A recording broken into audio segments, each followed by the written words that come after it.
So Britney Spears has officially tied the knot, and we're going to talk about that, of course, in a second. But first, her big day was almost completely ruined. Jason Alexander, who was Britney's first husband back in 2004 for like 55 hours before they annulled the marriage, crashed her wedding just hours before the ceremony. And get this, he live streamed the whole thing. Take a look. First husband, here to crash it. Now, my name's Jason Alexander. Britney invited me here.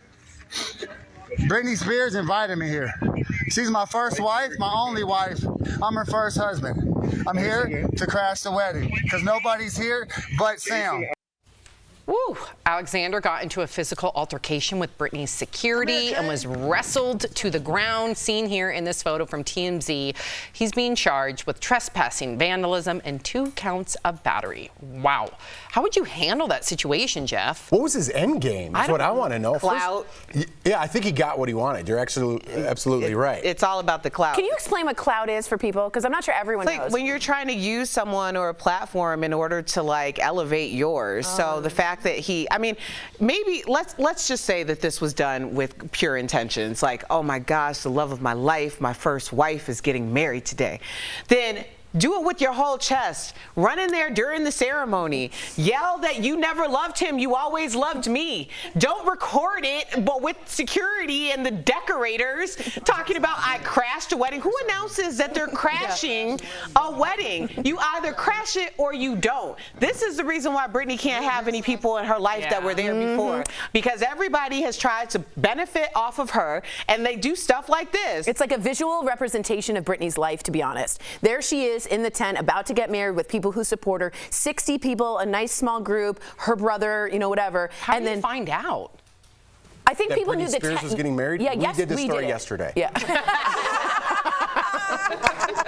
I wasn't here yesterday. Oh, There was a tent being put up, and people on an aerial image could see, and so it just shows the chaos on one side and the good on the other. That was all I was saying. Well, despite her ex. You miss one day, you lose all news. Me too. Me too. I come back on Monday. I'm like, what happened? And I didn't even pick up my phone yesterday because it was my daughter's birthday. So Happy birthday, Soph. the news. Happy birthday, Soph. So despite her ex crashing the wedding, the ceremony went ahead as planned. Britney walked down the aisle to Elvis Presley's Can't Help Falling in Love before the couple wed in front of 60 guests. Now, the bride wore a custom wedding dress designed by Donatella Versace, who was also in attendance, and close friend Paris Hilton, who wore the star-spangled black dress to the celebration, posted to Instagram saying, quote, fairy tales do exist. Other guests included Paris's mom, Kathy, Madonna, Drew Barrymore, and Selena Gomez. But it wasn't who didn't show that has some people talking. In fact, Britney Spears' mom, sister, Jamie Lynn, and her estranged father not invited. None of them. Her 2 sons with ex Kevin Federline were not there either. The only member that was there was her brother, Brian. What do you think about none of her family members besides Brian being invited? Good. Boundaries. I'm learning them. I just started therapy. Yay. The whole idea here is she's had too much of everything being told what to do. It's all Britney all the time now. If she wants the one person she feels safe with, mazel tov. Brilliant. Boundaries.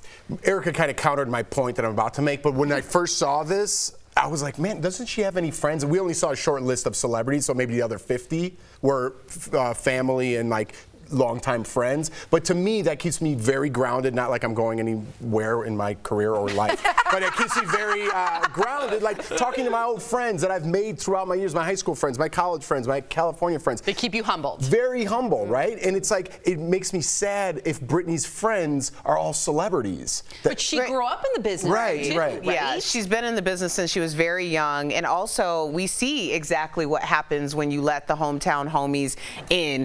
This dude was like, you know, somebody from her past when she was growing up, and he acted like this and tried to capitalize on her big day. And I'm sure that she, more than most people, have experienced people trying to capitalize on things that she's worked really hard and sacrificed her entire life for. That's her whole career. So the idea that all of her friends would be celebrities, people who can relate. Paris Hilton makes more sense than most, because Paris has really been through some things, although people like to clown her a lot. Like, she has legit been through a lot, and I think she has been a really great support. And for they Britney. opened up at the same time about both of their trauma, so they share that.